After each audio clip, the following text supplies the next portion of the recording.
Welcome to this week's piece. Yeah, so I picked this one up because I was just looking for something quick to do at the house instead of having to go to the shop, so I didn't have to take Lucas to the shop with me this week. And this was not a quick little project. It's fine though, it's fine. We saved a piece, it was on the curb. It's been refinished at least one other time. There's quite a few sanding marks that broke through. I'm going to say veneer kindly. This is actually just like oak plywood. But it needed a good clean, obviously, because it had been sitting out. So what's nice about these things when I'm not in the shop is I can kind of just do the whole soapy water thing, and it's really great. I don't have to use an actual cleaner. And then I can just kind of get everything rinsed and cleaned that way. I feel like it's much faster, but it's quite a bit messier. Yeah, so there's one of those spots where they kind of blew through the top layer of wood. So I know I'm going to paint the outside, and I'm going to go on the lighter. Whenever I have oak, I usually go for a lighter version of it because I feel like the grain is pretty intense. So I almost always go lighter with oak. It was missing like 2 sections of the trim pieces. So I kind of just reordered them and went that way.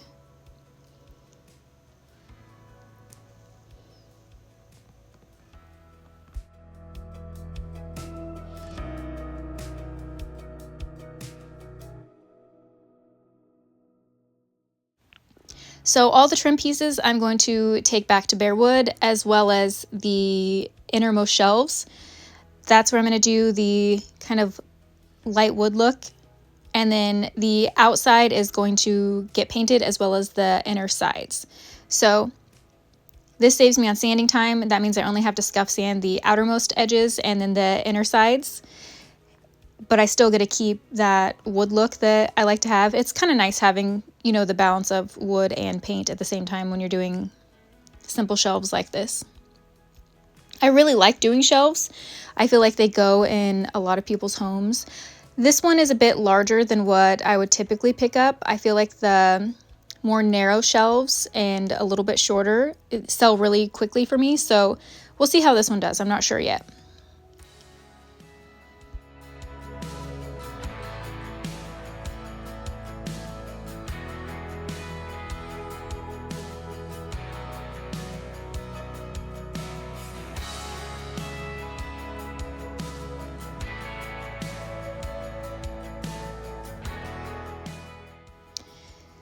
There were a few interesting parts on this where they didn't finish out the routering when they had originally done the piece, so that was a little frustrating.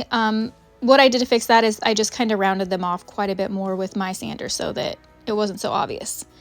And then it had that huge scratch on the top and a few other places that need some filling, so I just went through and filled everything with the wood filler and then finished up sanding.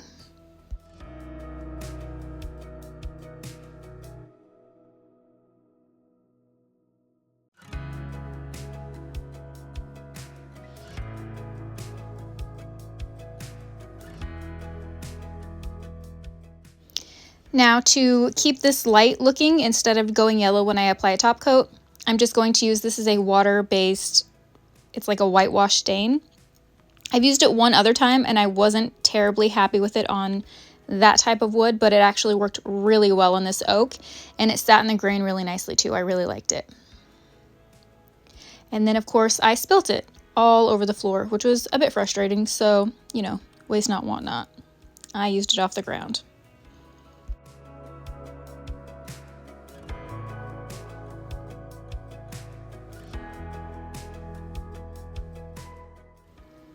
As I said, I'm doing the inside of the shelves too. I'm doing this part first. That way, when I get any up on the edges, it doesn't matter. I can be a little bit messy here and it's not a huge deal because it's easy for me to cut and paint, and it's not so easy for me to cut and stain.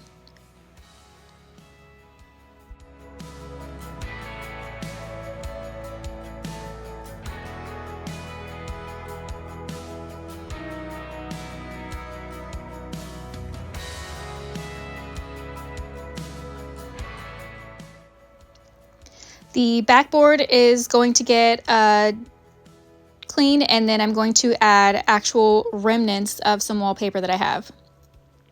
So you can see there's several pieces there. I'm just trying to use up the little pieces that I have left over so that they don't go to waste. And it's great to do this on shelves like this because it really gets hidden in the background and the shelves kind of break things up. So it's a really nice way to use up your remnants. I decided I wanted a matte finish on all the wood sections because we're going to have a shinier surface on the outside. So I'm using the matte. Again, this is getting sealed up in this section here so that when I do paint later, if I do happen to get any on there, I can wipe it off because it is already sealed. Now, keep in mind when you are using a matte sealer, it will not wipe off as easily as if you were using, say, a semi-gloss or satin or, you know, any of the shinier finishes. So this will seal it. You can wipe it off, but you might have to put a little more elbow grease into it if you get any on there. So just maybe be a little more careful.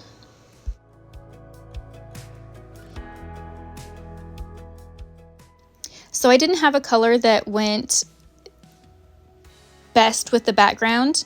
I wanted kind of a lighter finish on the shelf. And so Goblin Gray is like a perfect color for the background of the wallpaper, but it's just too dark for what I wanted on the shelf. And Pebble Beach has that really soft, creamy khaki look. So I mixed those two together, and that's going to be the color on the inside here. And it will just complement the wallpaper showing through the back.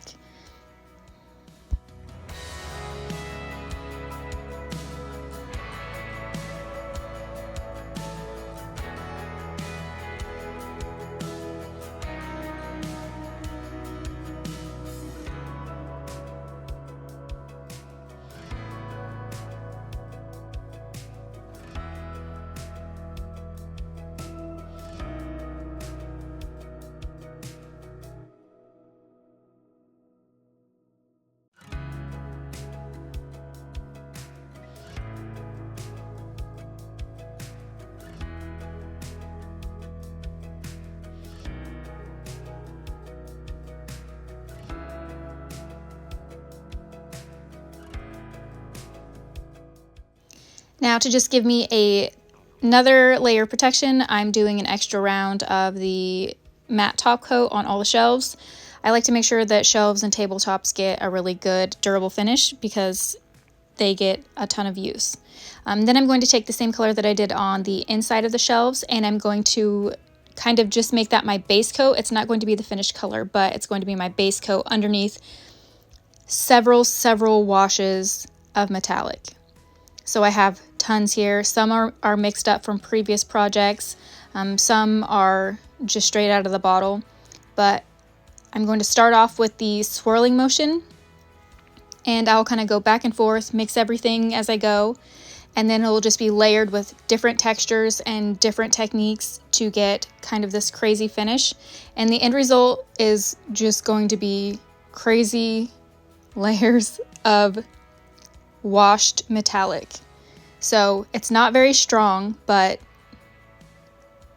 it's like a nice subtle way to get something kind of shiny in your home without it being glaringly obvious.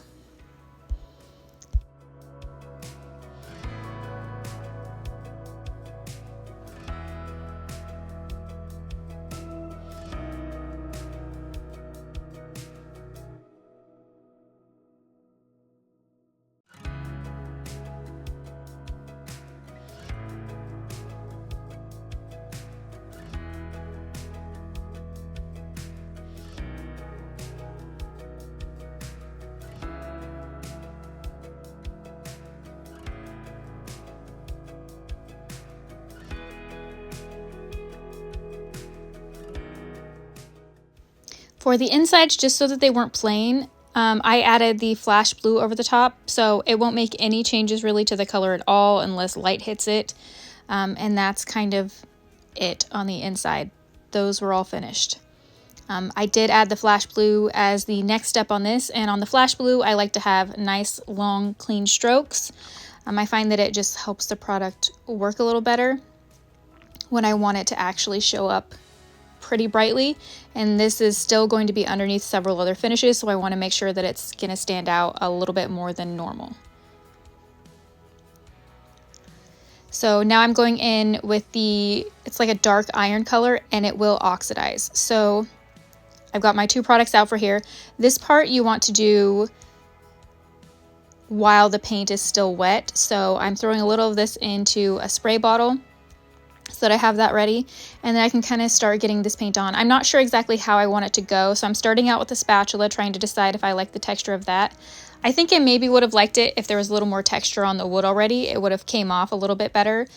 But I ended up changing this and going back to the swirl method on this step. So I like that you can do that. You guys know it's paint. You can always make changes and make it something that you like a little bit more than what you're getting as you're going. And then also, perhaps maybe had I used a larger knife, it would have been better, or had I gone like horizontal instead of vertical. I don't know, there's lots of different ways, but I ended up just going back to swirls and making it wet, so it didn't matter. It kind of moved everything around, and it ended up being okay. Now it is hot in my shop, so I'm working in smaller sections instead of doing the full side and getting this sprayed down while the stuff is still wet. So you do want to work quickly with it if it's a bit warmer where you are.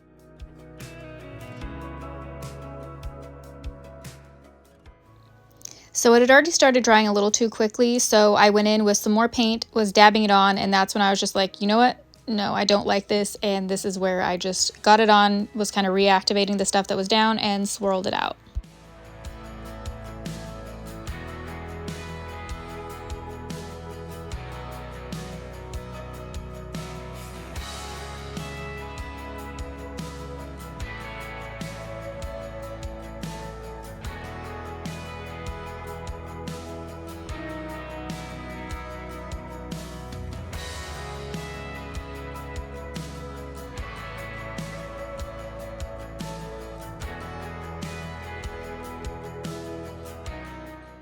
That did make everything else a lot easier because I knew that I didn't have to do any of those other steps. So I just put it on a bit thicker in the swirling fashion.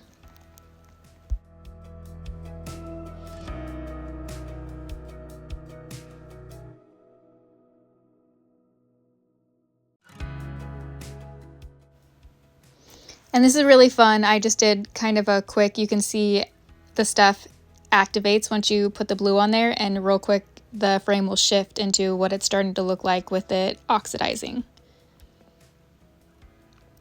I think that is so cool looking. It's not going to stay that way, but I thought that was a cool look. Probably wouldn't have sold, but I liked it. So this is my seashell color that I use, and I'm using one of these huge brushes. These things are so cool. They're great for doing those big like lime washed walls when you do the X patterns on them, and so that's kind of what I wanted to do here, where everything else is still coming through, but it leaves that really nice like cloudy textured version. And so I go back and forth between that pearl color and then also this steel gray color.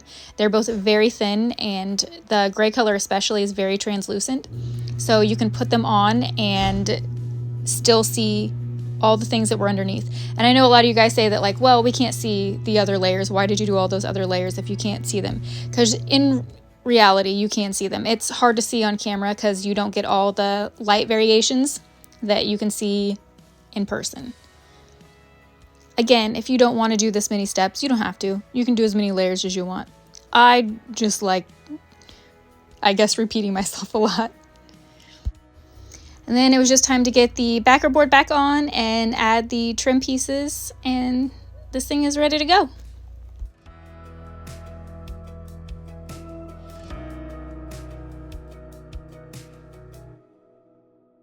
Oh hi, Taryn here with Elegant Upgrades, and we've got our finished piece.